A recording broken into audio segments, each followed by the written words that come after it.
கேளுங்க கேளுங்க, நீங்க எப்படி தேவனை அறிந்து கொண்டு இயேசுவை அறிந்து கொண்டீங்க?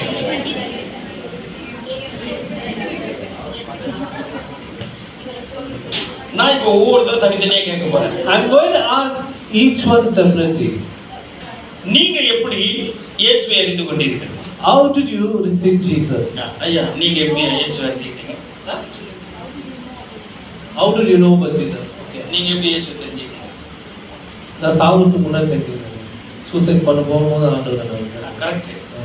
யார் மூலமா? one of the pastors. One of the pastors. Okay.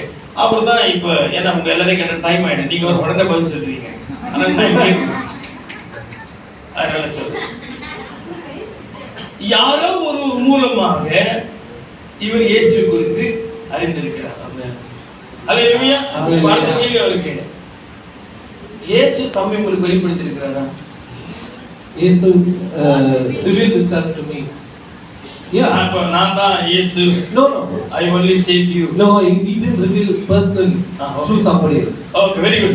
இதுதான் எவ்வளவு ஓப்பனா சொல்லி. சில பேர்லாம் வானத்துல இருந்து வீட்டுக்கு வந்தாங்க. சில பேர் வீட்டுல உட்கார்ந்து பேசுறது, நேத்தா கர்த்தர் எங்க வீட்டுக்கு வந்தாருன்னு கழுவாத மூஞ்சி கழுவாத பல்லு கழுவாத.